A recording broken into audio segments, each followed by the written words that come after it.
up, everybody? Nate here, and I think we can all agree that money is a very important aspect in all of our lives. Money is a tool that helps us fuel our passions and helps us get all of the things we need and want in life. But even though money is this hugely important thing, the sad reality is most of us are never taught a thing about it. We're taught that we need to get money in order to be successful, but we're never taught about how to save or how to actually manage our money the right way. Instead, we're taught in school things like the Pythagorean theorem, or forced to memorize all 50 states and the presidents in order. And while I'm not saying those aren't really important things that you should know, what I am saying is that the school is fundamentally failing its students by not covering financial education. And the reality is, schools are never going to teach you about financial education or how to manage your money. And here's why. For starters, school is a really important aspect for our United States economy in general. And when we talk about public schools specifically, the school system is more about creating routines and developing functioning members of society rather than actually educating. The school system's job is to not actually teach you things that you're going to remember and use in your daily life. It's to give you the tools that you can then apply to certain situations. Like, for instance, I used to always get confused about why math class had story problems, right? Like, why can't we just look at the equation and solve that? Why do we got to add in this big paragraph about how many apples Johnny has? Well, the reason for that, and the reason for teaching you things like the Pythagorean theorem, all of these other things that you don't necessarily use in your daily life, is because they want to expose you and open your mind to a different way of thinking. School system wants to give you basic skills that you can apply to basic situations in life. These basic skills are super important to learn early on in your life, so that way you can continue using them throughout the rest of your life. And like I said before, it creates a routine that you can then apply to other situations. Like when you're in high school, most high schoolers have to get up at around 7 or 8 o'clock in the morning, and the same situation is going to apply to your 9-to-5 job later on in life. The school system wants to create that obedience and that routine, and everybody kind of churns out at the same exact rate. Uniformity is really important in any culture, and it's very important for the school system to develop that early on. This is exactly why we have standardized tests. While standardized testing systems might be really important and measure certain levels of intelligence, they don't measure every single level of intelligence. And they're certainly not going to help you with financial education later on. So at the end of the day, that's just not what school is for. School is not for you learning about financial education, because it doesn't really matter how financially educated you are.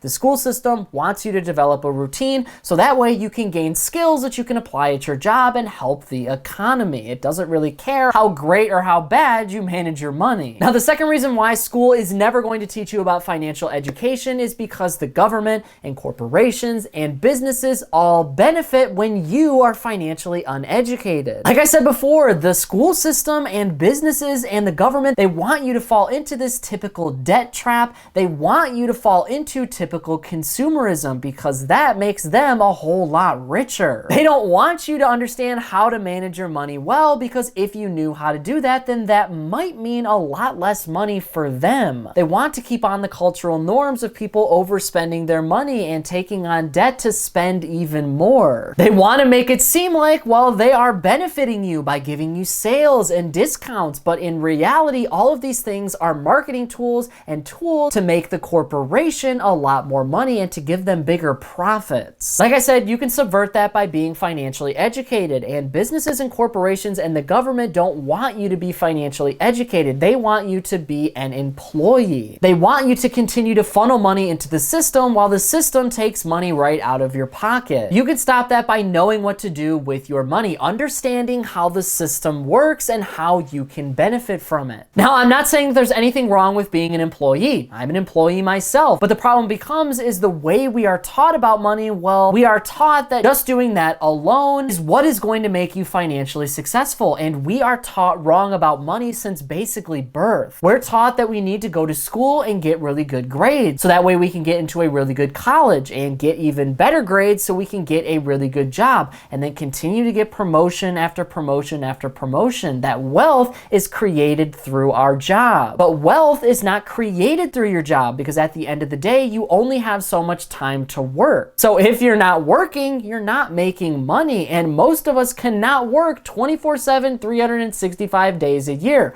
We have to take care of ourselves. We have to sleep. We have to eat. There's other things that are going to come up that take away from your earning potential. So in today's economy, you have to do more than that. You have to become an investor. You have to become a business owner. And I'm not saying start a business. I'm saying buy shares in a company that makes you a partial owner in that company. Because not everybody in the United States is fit to start a business, but everybody in the United States should be a business owner through owning stocks. So like I said, knowing that companies and corporations want to kind of keep you uneducated about money, and they want to make it seem like they're the ones that are helping you, and you don't need to be financially educated because they are going to do all of the work for you. But this is just a lie. And the third and final reason why schools are never going to teach you about financial education is because the school system simply just doesn't know. This is how we were all taught about money, and unfortunately there are many Americans that fall into these traps every single day. They don't know how to handle their money, and they continue to make themselves poorer because of the financial decisions that they make. Now, this isn't necessarily their fault because they thought they were taught right about money, and they truly believe they know how money works. A lot of this is based on how our parents and how our grandparents handled money, but in 2023, the economy just does not work the same way that it did for our grandparents and for previous generations. If you want financial success in this economy, then you have to stop doing what used to work and start doing what works today. There are many teachers and parents out there that simply lack financial literacy on their own, so they don't stress that in their classroom, and then our kids don't learn about it, and it's basically a vicious cycle of people never knowing how to handle their money. My parents did teach me a thing or two about money when I was growing up. I knew the value of savings. I knew how to manage my money on a very basic level, but most of the things that I talk about on this channel, I never learned in a classroom. In today's economy, if you want to learn about money, if you want to be financially successful, then you're going to have to learn these things on your own because you are never going to learn them at school, and you can never expect the school to start teaching them. I will say it's becoming a little bit more common for teachers and school systems to promote financial literacy and have personal finance classes in their classrooms, but these are just basic courses like how to fill out a check. You're not going to get down to the nitty-gritty of personal finance and money management. So for the most part, you are going to have to teach these things to yourself. Luckily today, you are not on your own because there are a ton of resources out there to help you learn how to manage your money a lot better. The cool thing about society today and the cool thing about the internet is you can actually learn from people who have done it. You can learn how to start a business, or you can learn how to build wealth from people who have actually built wealth. That gives you hands-on experience that we might not have if we didn't have things like YouTube or blogs. I've learned most of the things that I talk about on this channel through YouTube and through blogs online. Articles that are going to actually teach you how to make money, how to manage your money, and how to grow your money. Of course, you can take classes beyond your public education. You can read books, and one of the best ways to learn is just by doing it yourself, so through experience. I am definitely the type that learns by doing, and once I've done it a couple times, I pretty much know how to do it. So don't be afraid to fail here. Every loss is a lesson, and as long as you learn along the way, you can never lose. And don't be ashamed here, because what you did in the past doesn't necessarily mean that you're going to continue to do it in the future. Life is all about learning, and it's time to take the things that you've learned and apply them to your next situation. I am not perfect here. I've said this on this channel before, but I am growing my wealth right alongside you guys, and I'm learning right alongside all of you. I have debt myself, and now I am trying to unlearn a lot of the bad financial habits that I have and replace them with really good ones, and it takes a really long time. And like I said, I'm not perfect either. But like I said at the beginning of this video, money is a tool. It helps us get the things that we need and want in life, and it can fuel our passions and desires. It is not something that we should be constantly concerned with. It is not something that we should be afraid of talking about. And I think if we start opening this conversation up a little bit more with our friends and family and actually talk about money and our experiences, then we will be in a lot better place financially as a society. But it all starts with you sort of changing your mindset on how you use and approach money. Only then can we change the narrative around money from a negative to a positive. But that is it for today's business and financial news breakdown. Thank you so much for watching. If you want to stay up to date with all the top business and financial news from around the country, our team puts together a free daily newsletter, and you can subscribe to it by clicking the link in this corner right here. And if you want to stay up to date with me and everything else happening in the business and financial world, I'm putting out updates 7 days a week over here on this channel, and I've actually got another one ready for you right here, so be sure to check that out before you go. That is it for me, everybody.